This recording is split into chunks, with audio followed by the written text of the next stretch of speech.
Cakrawirawan Emil Bangkan, seorang penggagas Folk of Dayak atau FOD, komunitas anak-anak muda pemerhati dan pelestari budaya adat Dayak, kisah Mambang dari Manen Paduran yang mengalahkan Raja Madura berdasarkan penelusuran dan wawancara yang pernah ia lakukan beberapa tahun lalu, adalah cerita yang dibawa oleh orang-orang Madura yang bertransmigrasi ke Kalimantan, mungkin sekitar tahun 60-an. Cerita ini didukung dengan adanya kesamaan-kesamaan fonetis dan kemungkinan asal-usulnya. Konon makam ini ada di bibir pantai Nepah, di Sampang, Madura. Perjalanan dari kota Surabaya memakan waktu 2 jam, sambil bertanya-tanya kepada penduduk sekitar di manakah lokasi makam keramat yang juga dikenal sebagai Datu dari Kalimantan. Akhirnya mereka bisa menemukan lokasinya. Cakra tidak mau sembarangan masuk dan menyimpulkan segala sesuatu, maka mereka meminta juru kunci untuk menemani dan menjelaskan sedikit mengenai makam ini. Bernama Pak Busri, laki sepuh yang menemani perjalanan tim FOD, memasuki areal makam dan disambut begitu banyak monyet yang menjaga. Dari gapura menuju kompleks makam berjarak sekitar 500 meter.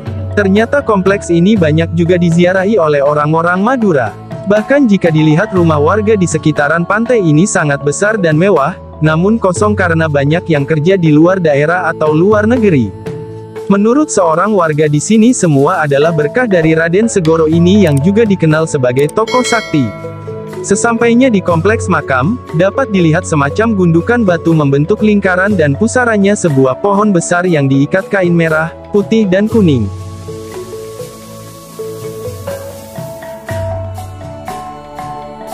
Sebelumnya tentang kisah Mambang dari Manen Paduran yang pernah bertarung dengan Raja Madura. Kali ini kita sedang menuju Pulau Madura, tepatnya ke daerah Sumeneb untuk melihat peninggalan makam Mambang ini. Perjalanan dari Surabaya menuju lokasi ini sekitar 2 jam, tepatnya di hutan keramat yang dijaga oleh kera-kera di pantai tempat Mambang dari desa Manen Paduran datang. Kita akan melanjutkan perjalanan kita. Ayo Pak. Perjalanan kami dipandu oleh seorang juru kunci bernama Pak Busri. Saya pun bertanya kepada Pak Busri, siapakah tokoh yang ada di dalam makam ini. Ia pun mengatakan bahwa tokoh ini berasal dari Kalimantan. Oke, sekali lagi kita di daerah Sampang, Madura. Kita menuju ke makam keramat yang konon katanya dari Kalimantan, yaitu Mambang dari desa Manen Paduran yang dulu pernah ditantang kelahi sama Raja Madura. Ini kita di Pulau Madura. Sama Pak siapa Pak namanya? Lupa Pak. Pak Busri. Pak Busri, ya. Bapak tahu tentang itu Pak? Apanya? Ceritanya yang makam itu. Ceritanya ini sebelumnya dari Kalimantan ini. Oh gitu.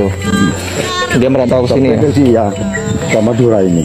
Katanya keturunannya tuh zaman dulu ada cirinya Pak, pakai gelang sama anting itu ya? Iya ada di sana. Oh gitu. Iya. Soalnya ini perjalanan dari sana. Oh. Alhamdulillah sampai juga. Iya. Saya cuma dengar ceritanya aja Pak. Iya. Makanya penasaran sama ke sini. Sekarang salam juga. Ya, ini tahu orang Sumeneb ini. Oh. Pengunjung Sumeneb. Iya. Oh, banyak juga orang ziarah ya? Iya. Sumeneb ini. Assalamualaikum Kak.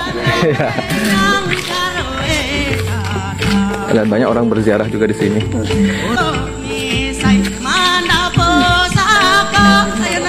Iya.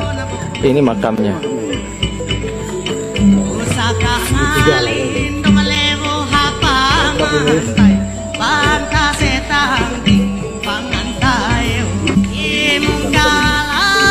Ini makamnya.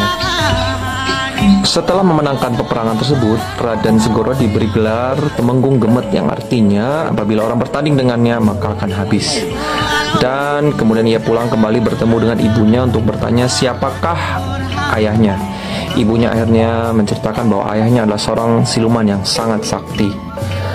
Dan ketika itu anak buah dari Raden Segoro menguping pembicaraan dengan ibunya tersebut, sehingga Raden Segoro menjadi murka dan mengutuk prajurit-prajurit yang menguping itu, dan mereka berubah menjadi kera yang sekarang menjadi penjaga makam Raden Segoro ini.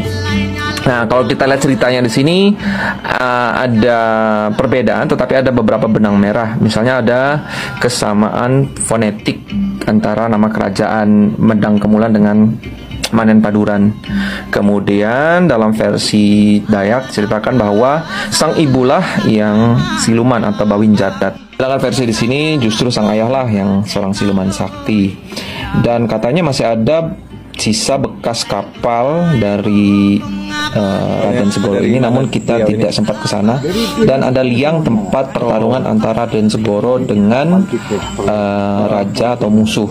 Dan versi Dayak adalah Raja Madura, sedangkan dari versi di sini adalah musuh dari tempat lain. Yang keturunannya katanya masih punya, tepatnya di daerah Beringkoning. Karena keterbatasan waktu, Mimin tidak sempat ke sana. Mungkin next time kita akan coba lihat. yang ada tempat yang saya bilang tadi. Sedangkan versi mengenai senjata pusaka Mambang berupa dohong yang diberikan oleh Bawin Jata, dalam versi di sini ia mendapatkan 2 buah senjata tombak yang merupakan perwujudan dari seekor naga.